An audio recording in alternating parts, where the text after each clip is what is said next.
Hello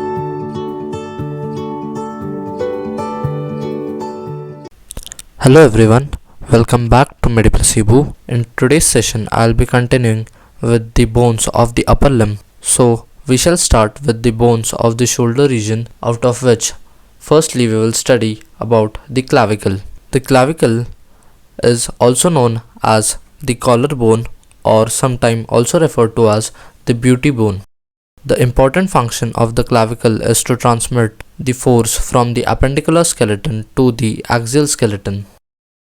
So, we can say that the clavicle is an important bone for connecting the appendicular skeleton with the axial skeleton. It is also known to maintain the equilibrium balance between itself and the humerus. That is, the medial two-thirds of the clavicle, which is attached to the sternum joint at the manubrium, equalizes the force of the lateral part of the clavicle along with the bones and the muscles of the upper limb. Next, we will take a look at the side determination of the clavicle.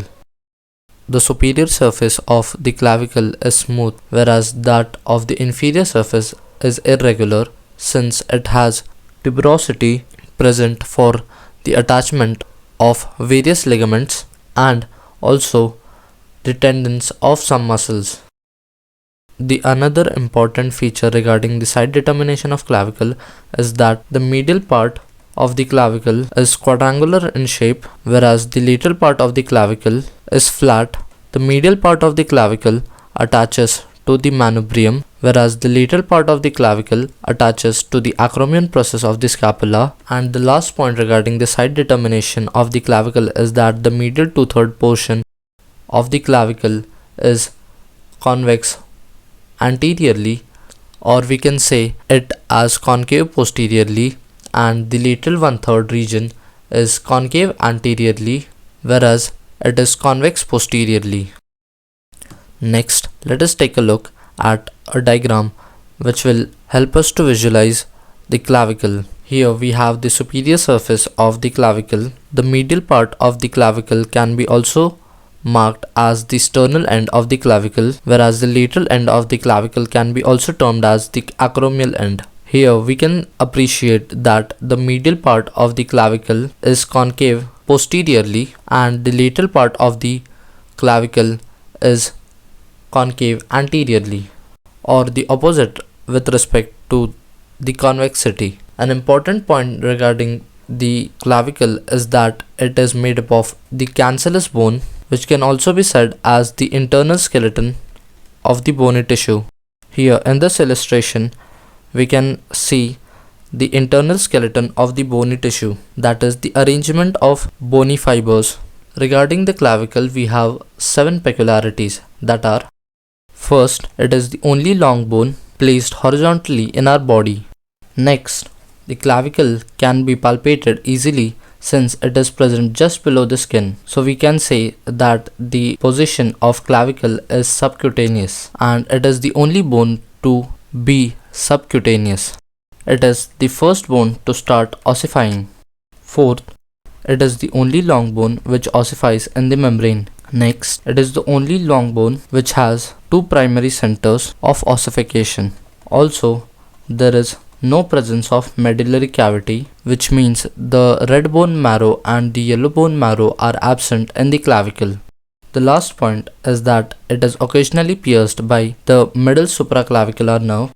The middle supraclavicular nerve will continue its path and give cutaneous innervation to the skin near the pectoral region and also supply the pectoralis major and the deltoid muscles, and will communicate with the cutaneous branch of upper intercostal nerves.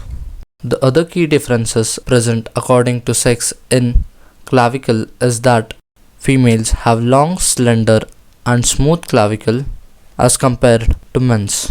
Next, we will take a look at the muscles and the ligaments originating and inserting on the clavicle. Here we have the superior view of the left clavicle. In this clavicle, here we have the sternal end, and here we have the acromial end. Since the sternal end is the medial end, the muscles which would be originating or be inserting on the medial part of the clavicle would be closer to the neck or the pectoral region. Here we have the anterior end and here we have the posterior end. From the anterior end of the clavicle originate the clavicular part of the pectoralis major muscle. Here we can take a look at the pectoralis major muscle, which will in turn originate from the anteromedial surface of the clavicle, and in case of sternocleidomastoid muscle it will originate from the posteromedial side of the clavicle. Next, moving laterally towards the acromial end, we would have the muscle of the shoulder and the muscle of the back. Anterolaterally we would have the origin for the deltoid muscle, and posterolaterally we would have the origin of the trapezius muscle. On the left side we can see the deltoid muscle, which is present lateral to the pectoralis major muscle, and in the right hand side of the diagram we can see the trapezius muscle, which will take its origination from the lateral part of the posterior side of the clavicle. Now let us move towards the inferior surface of the clavicle. As we have discussed earlier, the inferior surface of the clavicle is much more irregular as compared to that of the superior surface, since it has presence of ridges and tuberosities for the attachment of ligaments and the muscles. The main ligament which we will discuss here is the coracoclavicular ligament. In this diagram I have highlighted the green color for the trapezoid part of coracoclavicular ligament, whereas blue part for the conoid part of coracoclavicular ligament. Here we can see an oblique line which is present for the attachment of the trapezoid part of the coracoclavicular ligament. Hence we also call it as the oblique line for the trapezoid ligament, and beneath it is present the tuberosity for the conoid part of the coracoclavicular ligament. So it is also known as the conoid tuberosity. Here we have the attachment for the acromion, that is, it is the lateral part of the clavicle. The significance of the box is similar to that which we have discussed earlier, that it is concave posteriorly and the lateral part which is concave anteriorly. From the middle 1/3 region of the inferior surface of the clavicle originates the subclavius muscle. So here we have the groove for subclavius muscle.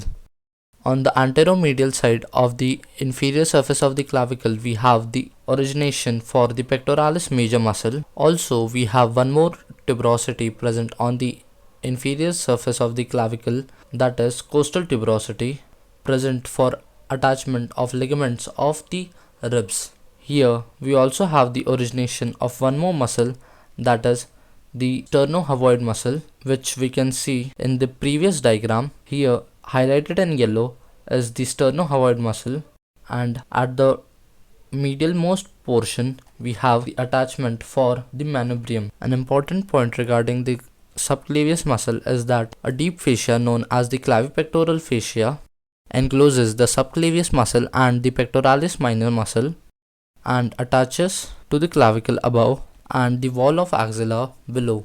Here is the subclavius muscle. Also, another important point regarding the clavicle is that both the left and the right brachiocephalic vein are present posteriorly to the clavicle.